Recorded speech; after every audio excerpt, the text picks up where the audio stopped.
تم سے کام کرنا. مزدور کا کام مزدوری کرنا ہے. حکمتیں اور فلسفے بگاڑنا مزدور کا کام ہے, ملازم کا کام ہے.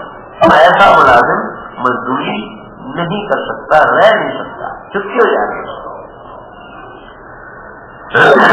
اس لیے تاہم علماء نے ان کے فلسفے بھی بیان فرمائے ہیں, مستقل اس پر کتابیں بھی لکھی ہیں.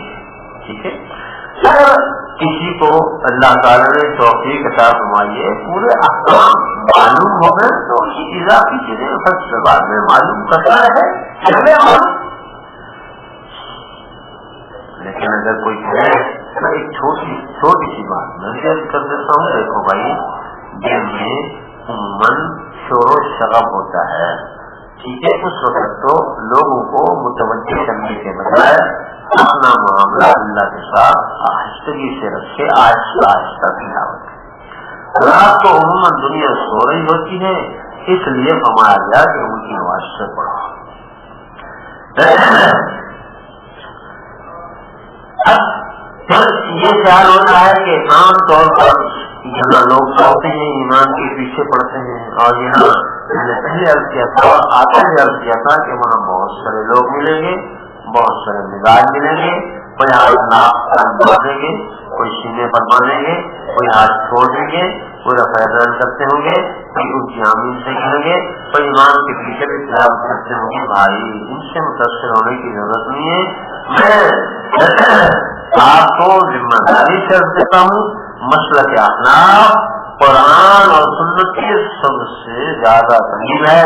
یہی وجہ ہے کہ کائنات میں دنیا میں سب سے زیادہ رواج پانے والا مسلک حنفی ہے. پورا جنوبی ایشیا, پورا وسط ایشیا اور شام اور یہ علاقے یہ مسلک حنفی کے پاس ہے. بہرحال یہ حضرات امام کے پیچھے تلاوت کرتے ہیں. اگرچہ ہم یہ کہتے ہیں کہ جو حضرات امام کے پیچھے تلاوت کرتے ہیں ان کو غلط فہمی ہوئی ہے. احناف حضرات نہیں کرتے, اس لیے کہ عالم صلی اللہ علیہ وسلم کا ارشاد ہے, من کان لہو اماما فقراءۃ الامام قراءۃ لہو. جس کا امام ہو, امام کی قرات مقتدی کی قرات ہے, اس کو نہیں پڑھنا چاہیے, ہم اسی سے سننا چاہیے. کیوں؟ اس لیے کہ اللہ تعالیٰ نے فرمایا وَإِذَا قُرِئَ الْقُرْآنُ فَاسْتَمِعُوا لَهُ وَأَنصِتُوا لَعَلَّكُمْ تُرْحَمُونَ. جب قرآن کریم پڑھا جائے خاموش رہو, کان لگا کے سنو, تم پر اللہ کی رحمت کب نازل ہوگی. تو اور پھر دیکھو یہ بدیہیات میں سے مشاہدے کی چیز ہے, اس پر کسی دلیل قائم کرنے کی ضرورت نہیں ہے. جب کوئی وقت کہیں ملنے کے لیے جاتا ہے تو وقت ایک آدمی کو اپنا متکلم بناتا ہے, ترجمان بناتا ہے, وہ بات کرتا ہے. سارے بیک وقت اگر باتیں شروع کر دیں تو جس سے بات کی جا رہی ہوتی ہے وہ کہتا ہے تم اپنے سے کام بھی لو, سارے بولنے لگے ہو, ایک تو بولے چہچا رہے ہو, کس کی سنوں گا. تو ہم سارے باجماعت سے نماز پڑھتے ہیں, اللہ تعالیٰ کی خدمت میں باجماعت اپنی معروضات پیش کرنے کے لیے حاضر ہوئے ہیں. ایک کو ہم نے اپنا متکلم بنایا ہے, وہ کلام کر رہا ہے, اور باقی سب ہم اس کی تائید کرتے ہیں, آمین کہہ کے ہم اس کی تائید کرتے ہیں.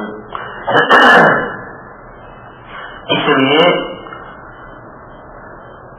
جب امام تلاوت کر رہا ہو تو سننے توازن بھی مرحلہ بھی مقتدی تلاوت نہیں کرتا اور خاموش رہتا ہے, اور اس کے ساتھ حاضر کر کے امام کے مدعا اور اس کے کلام کی تصدیق کرتا ہے. یہ چند باتیں بھی جو عام طور پر پیش آتی ہیں, اس لیے میں نے عرض کر دی ہے. آگے چلتے ہیں. 8 ذوالحجہ کو انشاءاللہ یہاں سے ہم حج کا احرام باندھیں گے. 8 ذوالحجہ کو حج کا احرام باندھیں گے. حج اللہ تعالیٰ نے ایک اونچی نعمت بنائی ہے کہ حضرت صلی اللہ علیہ وسلم فرماتے ہیں الحج للہ، جس نے اللہ کے لیے حج کیا، لم یرفث، اور اس میں کوئی گندی بات نہیں کی، ولم یفسق، اس میں نافرمانی نہیں کی. فرمایا اس کا یہ کام یعنی حج کا کام کرنا ایسا ہے، اس کو ایسا گناہوں سے پاک کر دیتا ہے.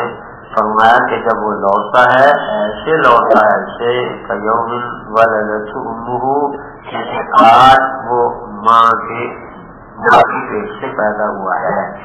جو نومولود بچی کے ذمہ جس طرح کوئی گناہ نہیں ہوتا، اس آدمی کے ذمہ بھی کوئی گناہ باقی نہیں ہے.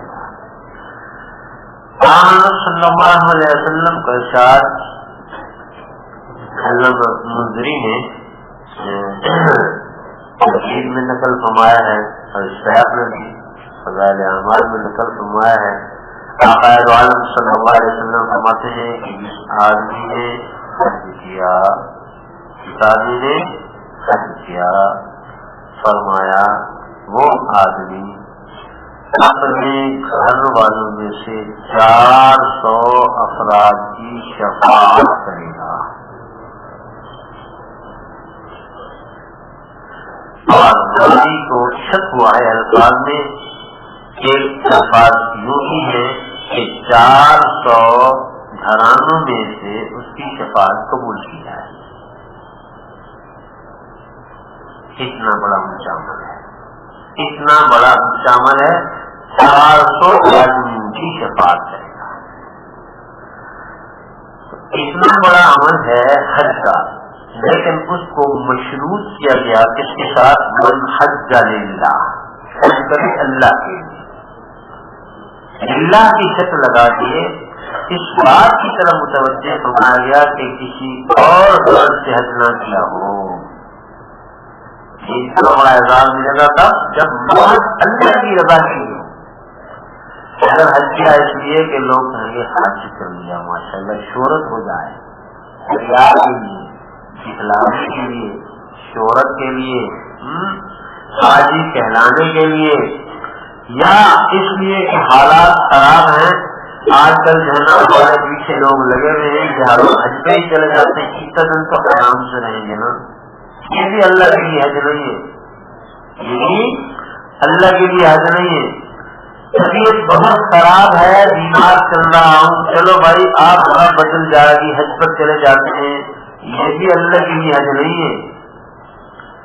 یہ تو آپ ہوا کے لیے ہے، اپنی صحت کے لیے، اللہ کے لیے حج نہیں. اللہ کے لیے حج تو یہ ہے کہ کوئی غرض نہیں ہے، مار اللہ کی دربار میں جائیں گے، گناہ معاف کروائیں گے، اللہ کے دامن کو پکڑ کے روئیں گے، غلط کے روئیں گے، رویں گے، اور بکا کریں گے، اللہ کو رحم آ جائے گا، ہمارے گناہوں کی جلالت کو دھو ڈالیں.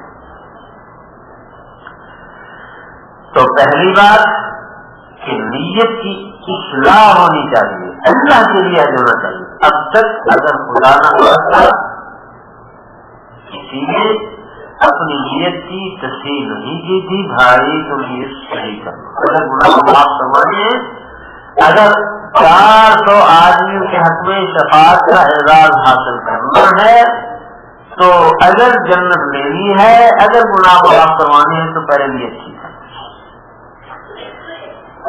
یہ بات ذہن میں رکھ لو کہ جن حضرات کی نیت یہ ہو کہ گناہ معاف کروانے تو وہ گناہوں سے توبہ کر لیں گے نا.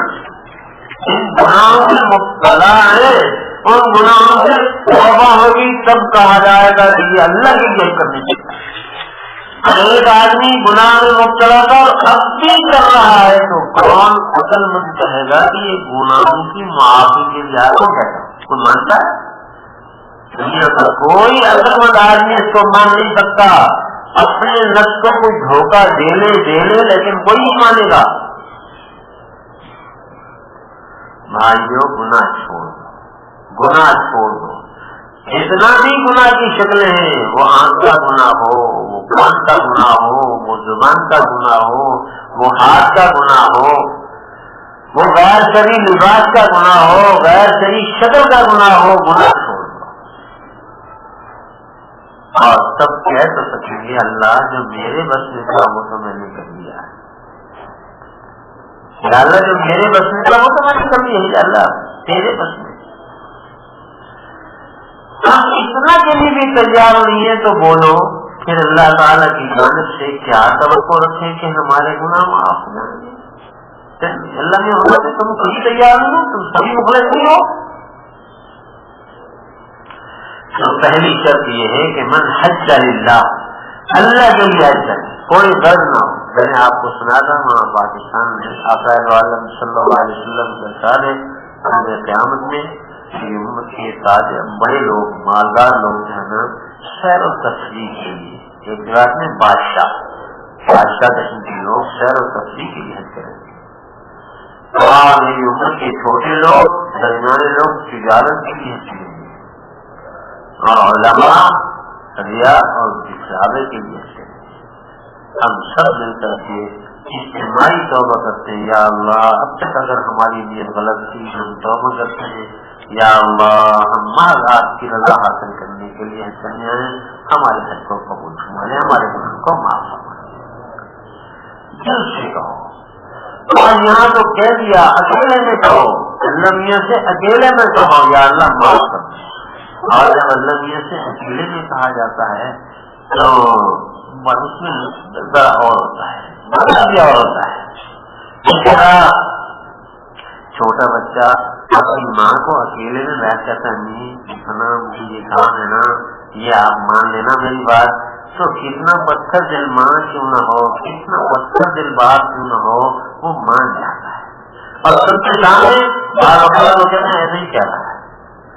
تو اکیلے میں اللہ میاں کی اس طرح درخواست کریں جس طرح ماں اور باپ سے بات منوائی جاتی ہے، رو کے بلک کے چپٹ کے درخواست کرے، اور پھر اپنے طرز ان سے بھی ثابت کرے کہ نہیں اب آپ سے مخالفت اچھی نہیں کریں گے، نہ فرمانی نہیں کریں گے، معاف فرما دیں، ہو گیا تو ہو گیا، ہم اس پر نہ دیں۔ تو ایک شرط تو یہ ہے من حج للہ۔ دوسری بات من نفس، ایسی کوئی بات نہیں کی جو یعنی گندی بات ہے۔ رشت کہتے ہیں کہ میاں بیوی کا جو آپس کا تعلق ہوتا ہے، اس طرح کی بات حالت احرام میں اس طرح کی بات کرنا جس سے میاں بیوی کے تعلق کی طرف اشارہ ہوتا ہے، مستری کا معاملہ، اس طرح کی بات بھی نہ کریں، اس وقت وہ اپنے آپ کو اس طرح سمجھے جس طرح کے مردہ نہلانے والوں کے ہاتھ میں ہوتا ہے۔ میں نے آپ کو سنایا تھا کہ اللہ تعالیٰ نے فرمایا ہے کہ دیکھو تم نے اگر ہم سے معافی مانگنی ہے، ہماری رضا لینی ہے تو مردہ زبردستی زندہ بن گیا ہو، مردوں کا لباس پہنو۔ لوگ تاج پہنتے ہیں، سر پہ ٹوپیاں پہنتے ہیں، تاج پہنتے ہیں، بڑے بڑے کلاه پہنتے ہیں، سر تو تاج جوتا زرعی جوتا پہنتے ہیں، کوئی جناب کوئی بوٹ پہنتے ہیں، کوئی کس طرح کی چیزیں پہنتے ہیں، ہمارے نہیں، لیکن ہمیں وہ نہیں چاہیے، اور بالکل سادہ چاہیے، ننگے پیر کر کے آؤ، وہ دوپٹے کی طرح پہن لو، اس طرح کیا۔ اور کوئی کس طرح کا لباس پہنتا ہے، کوئی جناب کڑھائی کا، کوئی بڑا اعلیٰ مردے کی دو چادریں، جس طرح مردہ ہوتا ہے نا، دو کفن کی چادریں پہنو، آ جاؤ۔ اللہ تعالیٰ نے فرمایا جب تم نے اپنے آپ کو مردہ قرار دے دیا تو اب تمہاری زبان بھی بند ہونی چاہیے، تمہاری آنکھیں بھی بند ہونی چاہیے، تمہارے کان بھی بند ہونے چاہیے، تمہارے ہاتھ بھی بند ہونے چاہیے۔ اب تمہیں کوئی دھکا دے مردے کو، جس طرح کہتے ہیں ادھر سے بھی پلٹ کے اس کو بیچارے کو ٹھیلا کرتے ہیں، ایک ٹانگ اٹھاؤ گئی اس کی، دوسری اٹھاؤ گئی اس کی، آپ اس کا مالو، اور اس کی جناب سر اٹھاؤ، اس کا پیٹ مالو، نہیں بولتا، گرم چپا پانی ڈال دو جب بھی بولے گا، ٹھنڈا گرم پانی ڈال دو، لوگ اس میں رکھ لیتے ہیں۔ یہ سب کھانے میں رکھوا لیتے ہیں، بیچارہ بڑا بن جاتا ہے، کبھی نہیں چیخا مردہ۔ اگر یہ مسئلہ بتا دوں آپ کو کہ مردوں کو اس سے ایذا ہوتی ہے، سب کھانے میں مردہ رکھوانے سے مردے کو ایذا ہوتی ہے۔ اور یہ جو کرتے ہیں نا، کیا کہتے ہیں اس کو، پوسٹ مارٹم جو کرتے ہیں، اس سے بھی مردے کو تکلیف ہوتی ہے۔ عالم صلی اللہ علیہ وسلم نے فرمایا کسر عظم المیت ککسر عظم الحج، مردے کی ہڈی کو توڑنا ایسے ہے جیسے زندگی کی ہڈی کو توڑنا۔ زندہ تو چیختا ہے، ہمیں پتہ چل جاتا ہے، تو وہ بیچارہ چیخ نہیں سکتا، اس لیے کہ دوسرے جہان میں ہے، اب وہ اس کا درد تو ہوتا ہے لیکن اس کا اظہار نہیں کر سکتا۔ اور کوئی جلاتے ہیں تب بھی اس کو تکلیف ہوتی ہے، کوئی سب کھانے میں رکھتے ہیں تب بھی اس کو تکلیف ہوتی ہے، لیکن چونکہ وہ دوسرے جہان میں ہے، عالم برزخ ہے، تو اس تکلیف کا وہ اعلان اور اظہار نہیں کر سکتا۔ ناجائز ہے پوسٹ مارٹم کروانا، سب کھانے میں رکھوانا بھی ناجائز ہے۔ یہاں مجبوری ہو، جیسے یہاں بعض اوقات ایسے باہر ممالک ہوتے ہیں وہاں تقسیم کے لیے پہلے وہ کاروائیاں کرتے ہیں، مجبوری اب کیا کریں، اللہ تعالیٰ سے توبہ کریں، استغفار کریں، وہ ایک الگ بات ہے، لیکن ایسا کرنا نہیں چاہیے۔ تو باہر میں یہ عرض کر رہا تھا کہ دیکھو اللہ تعالیٰ فرماتے ہیں مردہ، ہم نے تو تمہیں کہا کہ مردوں کی بات میں مردے بن جاؤ، اب تمہاری کہاں سے شیخی ہے کہ تم کسی نے مجھے دھکا دے دیا، کسی نے مجھے گالی دے دی، کوئی مجھ سے ٹکرا گیا ہے، کوئی مجھے یوں کہہ رہا ہے، اس کا مطلب یہ کہ تم زندہ ہو، ابھی تک تمہاری اثر ہی نہیں ہے۔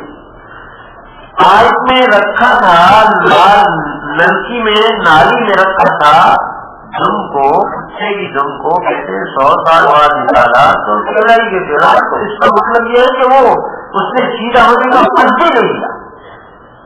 اب تو ہوئی اپنے انسان ہے، سفر مخلوق ہے، ہمیں تو خود پیش کرتی ہے کہ اللہ ہم گناہ کو کھانے کے لیے آ رہے ہیں، تو ہماری کیفیت نہیں ہونی چاہیے، ہمیں تو سیدھا جانا چاہیے۔ تو ہمارا دیکھو جو جائز کام تھے، جو جائز کام میاں بیوی کے ساتھ میاں بیوی کی باتیں کرنا جائز ہے، بلکہ بعض اوقات مستحب ہے، بلکہ بعض اوقات وہ صرف حقوق میں داخل ہے، جب وہ حقوق کی ادائیگی نہیں کرے گا اللہ مجرم ہوگا، لیکن جب کے لیے آئے احرام باندھ لیا، اب جائز جب ناجائز ہو گئے تو ناجائز کہاں سے جائز رہیں گے، ناجائز۔ حج کا ثواب تو تب ملے گا، مکان اور منظر تو تب ملے گی، اللہ تعالیٰ کے یہاں قرب تو تب ملے گا جب یہ کام کر لیا جائے کہ جو شریعت نے کہا کرو وہ کرنے ہیں، جن سے روکا ان سے رک جانا ہے۔ اور تیسری بات ولم یسب، کوئی چھوٹی سے چھوٹی اور بڑی سے بڑی اللہ تعالیٰ کی کوئی نافرمانی اور حکم پوری نہیں کرتی۔ ہم نے احرام بھی باندھا ہوا ہے، ہم داڑھی بھی منہ رہے ہیں، ہم نے احرام بھی باندھا ہوا ہے، ہماری تلوار بھی کٹوٹ سے کیا کہتے ہیں کیبن ہمارا ختم سے نیچے ہے، ہم نے احرام بھی باندھا ہے، ہماری ناک بھی کھلی ہوئی ہے، ہم نے احرام بھی باندھا ہوا، ہم لڑ بھی رہے ہیں، احرام بھی باندھا ہوا ہے اور میدان عرفات میں مینار میں بیٹھ کر گیت سے بھی کر رہے ہیں۔ تو بھائی یہ احرام تو نہیں ہے، اللہ نے تو ہماری کوئی حکم پوری نہیں کرنی، لیکن ہم سب کچھ کر رہے ہیں، تو کیا چاہیے یہ اعزاز ملے گا؟ نہیں، یہ اعزاز نہیں ملے گا۔ اس لیے میرے بھائیوں حج کو قیمتی بناؤ، حج کو قیمتی بناؤ۔ جن لوگوں نے اس انداز سے حج کیا، ان شرائط کی پابندی کر کے حج کیا، احرام باندھا اور احرام میں اپنے آپ کو اس طرح رکھا جس طرح رکھنے کا حق ہے، انہوں نے اس طرح حج کیا اخلاص کے ساتھ، تو عجیب بات ہے کہ پھر اللہ تعالیٰ ان کو دنیا میں دکھا دیتے ہیں کہ آگ نہیں چھوڑے گی۔ قاضی اعجاز نے اپنی کتاب شفا ہے اس میں لکھا ہے کہ ایک قبیلے والوں نے اپنے مخالف کو قتل کیا، اور وہ قتل کرنے کے بعد شہادت کو آگ میں چلا دیا. آگ لگائی ان کو، آگ لگائی تو آگ نہ پکڑے، لگاتے ہیں آگ لگاتے ہیں لیکن سڑک لگی نا اس کو. خلانی ایک بزرگ تھے، ان کے پاس وہاں لوگ گئے، انہوں نے کہا صاحب فلاں قبیلے کے لوگوں نے آدمی کو مار دیا، اس کو آگ لگانے اور آگ نہیں لگ رہی، مجھے لگتا ہے اس شہید نے حج کیے ہوں گے 3 حج کیے. مجھے حدیث پہنچی ہے، حضور صلی اللہ علیہ وسلم کا ارشاد پہنچا ہے کہ جس آدمی نے پہلا حج کیا اس نے خود فرض ادا کیا، جس نے دوسرا حج کیا اس نے اللہ تعالیٰ کو فرض کیا، اور جس نے تیسرا کیا اس نے اپنے بال کھال جسم کو جہنم کی آگ سے بچا لیا. ان شرائط کے ساتھ بڑی حج کریں گے تو اللہ تعالیٰ انشاءاللہ ہمیں نکالیں گے. بس آج میں انہیں معلومات اپنی گزارشات کو ختم کرتا ہوں.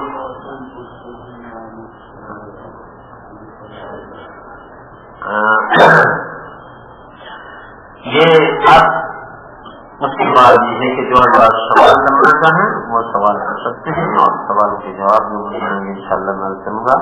دیکھیے ایک سوال یہ آیا ہے خواتین کی جانب سے، ان کی یہاں بھی وہی مسئلہ ہوگا اور یہاں بھی مسئلہ ہوگا کہ اب ہم مقیم ہو گئے ہیں یا مسافر ہیں. جب تک ہم امام کے پیچھے ہیں تو جو امام پڑھے گا، غیر امام یہاں کے مقیم ہیں تو ہم بھی مقیم والی نماز پڑھیں گے. اور اگر ہمیں اکیلے میں نماز پڑھنی پڑے تو ہم پوری نماز پڑھیں گے یا پوری نماز پڑھیں گے، قصر کریں گے یا پوری. تو مسئلہ یہ ہے کہ ہمارا کیونکہ مکمل قیام مکہ اور مینا دونوں جگہ میں 15 منٹ سے زیادہ ہے، لہذا ہم مقیم ہو گئے. مینا مکہ مکرمہ کا ایک محلہ بن گیا ہے، علماء کا فتویٰ ہے، اس کی روشنی میں مینا مکہ مکرمہ کا حصہ ہے، لہذا مینا اور مکہ مکرمہ دونوں میں قیام 15 منٹ سے اگر نیت ہو تو آدمی مقیم ہو جاتا ہے. لہذا یہاں بھی نمازیں پوری پڑھیں گے اور مینا میں بھی نمازیں پوری پڑھیں گے.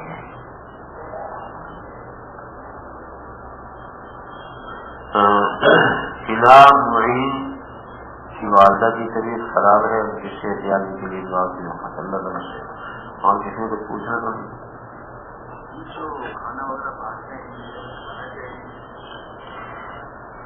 یہ جو کھانا وغیرہ باہر کہتے ہیں بڑھ رہا ہے، یہ کھانا چاہیے نہیں کھانا چاہیے. بات یہ ہے کہ عموماً یہ لوگ میرے خیال میں زکات کو تو نہیں بانٹتے، یہ تو ہدیہ کر کے کہا انہوں نے، تو اگر کوئی مل جائے تو کھانے میں کوئی اشکال نہیں. غریب بھی کھا سکتا ہے، امیر بھی کھا سکتے ہیں، ان کی جانب سے ہدیہ ہے، لکھا ہوا ہے باقاعدہ اس میں لکھا ہوا ہے.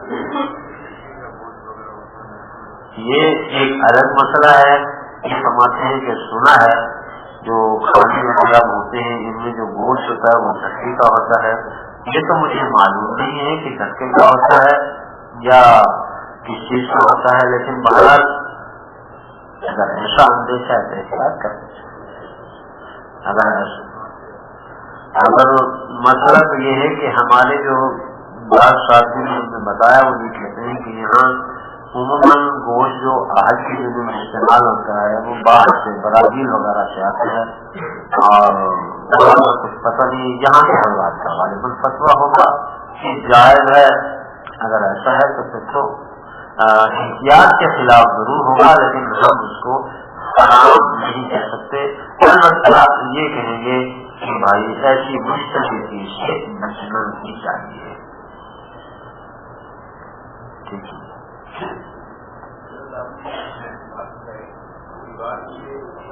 مسئلہ ہے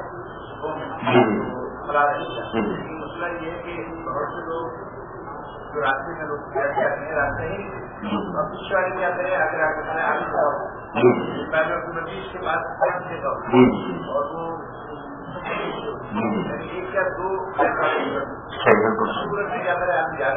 بات یہ ہے یہ جو ہمارے قریشی صاحب نے جو مسئلہ اٹھایا ہے یہ وہ اتصال والا مسئلہ ہے.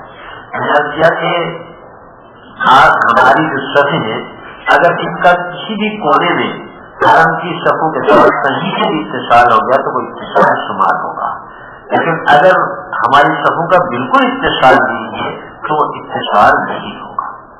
اس کے بجائے آدمی ان کی اقتدار کرنے کے بجائے کسی عید کی چھوٹی مسجد میں نماز پڑھے یا جلدی جایا کرے، یا اسی شکل میں نے بتائیے بعد پاس سے جائیں تو وہ دیر تک راستہ چلتا رہتا ہے، کھانے کی جگہ مشغول ہوتی ہے۔ جی جی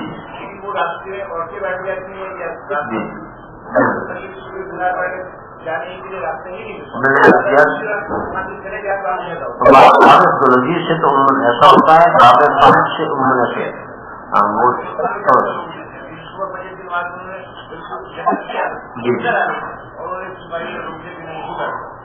میرے ساتھ یہ ہوا کہ میں تو پہنچ گیا، اللہ سے نماز پڑھا، میں نے کہا ورنہ چل رہا ہوں گا نماز ہی نہیں ہوگی، لیکن بعد میں پہنچ گیا۔ احرام کو کھاتے ہیں کیا سیفٹی پن لگا سکتے ہیں؟ جی ہاں، احرام کو سیفٹی پن لگا سکتے ہیں۔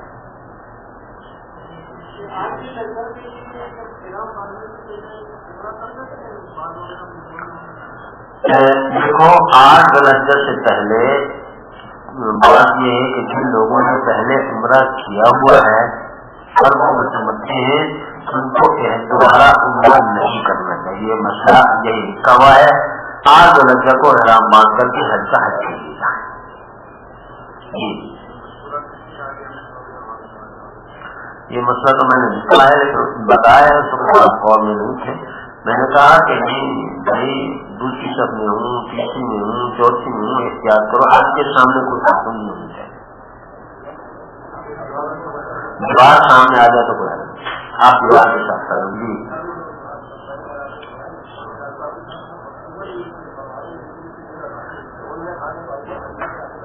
بالکل صحیح ہے مجھے ایسی صورت میں جب ایسا وہ کر لیں، کوئی سہارا ڈھونڈ لیں، پیچھے آ جائیں جہاں آگے کوئی وہ ہو، یا کوئی سترا رکھ لیں، کوئی لکڑی رکھ لیں، یا وہ جیسے وہ چھوٹے چھوٹے انہوں نے دیواریں بنائی ہوئی ہیں یا کوئی ڈنڈا سا ہو اس کے پیچھے کھڑے ہو جائیں آپ، کوئی بات نہیں۔ میں یہ کہہ رہا ہوں کہ اگر کسی بھی اتصال ہو گیا اس بار عمرہ کی جانب سے اگر ان سبوں کا اتصال ہو گیا تو اتصال شمار ہوگا۔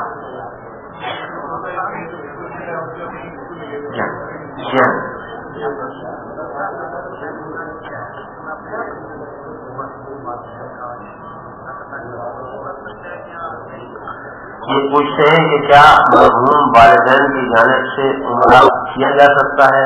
بالکل مرحوم والدین کی جانب سے یہ اشارہ ثواب کے لیے عمرہ کیا جا سکتا ہے، کچھ نہیں اتنا کریں۔ اس میں ایک مسئلہ ہے، جو حضرات کسی خاص فرد کے لیے عمرہ کرنا چاہیں اور وہ یہ نیت کر رہے ہیں کہ میں فلاں کی جانب سے عمرہ کرتا ہوں، تو اگر وہ پہلے نیت کریں گے کہ فلاں کی جانب سے میں عمرہ کرتا ہوں تو عمرہ ثواب اس ایک ہو جائے گا، اور اگر وہ یہ کر لیں کہ عمرہ اپنی جانب سے کر لیں عمرہ کر لیں تو پھر کہیں یا اللہ یہ کہ میں نے عمرہ کیا ہے اس کو قبول ہوا، اور اس کا سبب میرے ابا جان، میری اما جان، میرے ساتھ، میری سسر، میرے فلاں، میرے فلاں، میرے فلاں ساتھ جتنوں کو چاہیں اشارے صاف کرنا چاہیں کر سکتے ہیں۔ ہم ذرا آہستہ ادھر بھی چل رہا ہے ادھر سے ادھر بھی شروع ہو گیا۔ اچھا تو میں ایک عرض کروں تو وہ بہت سارے حضرات کو بھی اشارے ثواب کر سکتا ہے۔ ہمیں اللہ تعالیٰ سے یہی توقع رکھنی چاہیے کہ اللہ تعالیٰ ان میں سے ہر ایک کو پورے عمرے کا ثواب فرمائیں گے، کرنے والے کو بھی پورے عمرے کا ثواب فرمائیں گے، ہمیں توقع نہیں ہے۔ اب آپ فرمائیں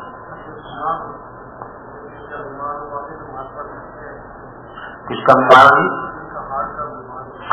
میں نے کیا کہ اگر کوئی حادثہ بیمار ہے تو یہ چھوٹی سی مسجد ہے، اس میں جا کے نماز پڑھ لیا کریں، یا بالکل ابو بکر صدیق مسجد ہے بالکل دو قلم کے پاس وہاں پڑھے ثواب کرنے کے لیے، اگر اس کو استطاعت ہے، اس کی طبیعت برداشت ہو سکتی ہے جا نہیں جاتا تو کوئی بات نہیں، خیال کر لیا کرے بیٹھ کے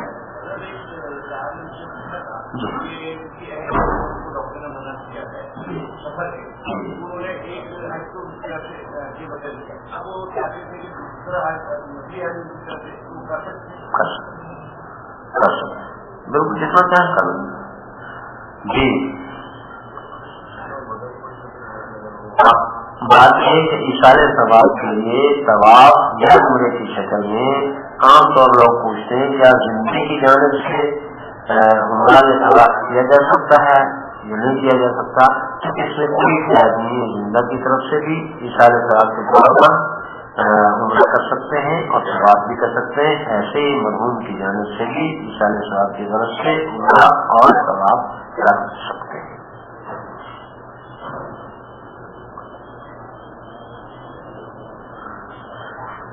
وہ تو میں نے پہلے اس کا دیا. ہمارے بھائی اعتماد الگ صاحب فرماتے ہیں ان کے لیے درخواست کر دیں حضرات سے کہ 10 بجے تشریف لے آئیں تاکہ آپ کی خدمت میں مسائل حج گوش گزار کیے جائیں. اگرچہ آپ کو آتے ہیں یہ مسائل، لیکن بہرحال ہمارا بھی فرض ہے کہ ہم آپ کو اپنا سبق سنائیں کہ ہم نے سبق ٹھیک سے یاد کیا یا نہیں کیا. آپ کو تو آتے ہوں گے نا، ہم نہیں کہتے کہ آپ کو نہیں آتے، آپ کو آتے ہیں. ہم نے آپ کو سبق سنانا ہے. آپ سے درخواست ہے کہ وقت سے تشریف لے آئیں، ہمارا سبق سنیں اور پھر اس سبق کو پھر آپ مینار عرفات مزدلفہ میں دہرائیے، اللہ کو سنائیے. سبق آپ ہمارا سنیں پھر آپ اللہ کو سنائیے. اس کے لیے جو حضرات دیر سے آئیں گے تو پھر ان کو شکایت ہوگی اور ہم تو مہاراج شکایت سنتے ہی رہتے ہیں. پرانے سننے کے آدمی ہیں، کیونکہ سنی ہے، سنی وہ ہے جو سنتا رہتا ہے. الحمدللہ ربنا ظلمنا انفسنا وان لم تغفر لنا وترحمنا اللهم ارنا الحق حقا واتباعه باطلا. یا اللہ جو کچھ کہا سنا ہے سننے کرنے کی توفیق عطا فرما، اخلاص نصیب فرما دے اور اخلاص اپنا بنا کروں گا. یا اللہ یا اللہ کو قبول فرما. مہارت میں سب شراب میں آئے یا اللہ اپنا چاہتے تھے ہم بالکل نہیں آ سکتے. بہت سارے ارب پتی کروڑ پتی ارب پتی موجود میں نہیں آ سکتے. یا اللہ ہم جیسے ذکر کی آپ کی دربار میں آ گئے. یا اللہ واقعی ہم یا اللہ جب اتنا کرم فرمایا یا اللہ مغفرت عاموں سے بھی سرفراز فرما دیجیے، کرم بھی فرما دیجیے، گناہوں کا معاف فرما دیجیے. یا اللہ آئندہ گناہوں سے بچنے کی توفیق عطا فرما دیجیے. ہم توبہ کرتے ہیں آپ کی بارگاہ میں آئندہ نافرمانی نہیں کریں گے. یا اللہ ہماری توبہ کو قبول فرمائیے. سبحان ربک رب العزت عما یصفون وسلام علی المرسلین الحمد للہ.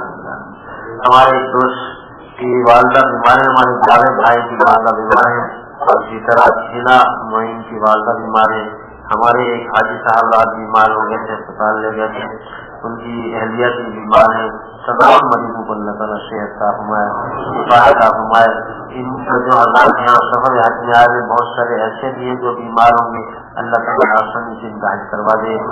اللہ تعالیٰ اپنے فضل سے خاص فضل سے ان کو نوازے، کسی مشکلات میں ان سے دو چار نہ ہوں. ربنا تقبل منا انك انت السميع العليم وتب علينا انك انت التواب الرحيم. درسقرآن.com آپ کے لیے پیش کرتا ہے تفسیر قرآن مولانا اسلم شیخوپوری صاحب کی آواز میں. اور اللہ کہتا ہے یاد کرنے کے لیے آسان، پڑھنے کے لیے آسان اور سمجھنے کے لیے آسان. اس کے علاوہ اس مقبول ویب سائٹ پر آپ سنیے معروف عالم دین کے اصلاحی بیانات. تو اسلام کا نظریہ یہ ہے انا للہ و انا الیہ راجعون. حمد و نعت، بچوں کے لیے اصلاحی کہانیاں اور بہت کچھ. محمد کا روزہ قریب آ رہا ہے، بلندی پہ اپنا نصیب آ رہا ہے. www.درسقرآن.com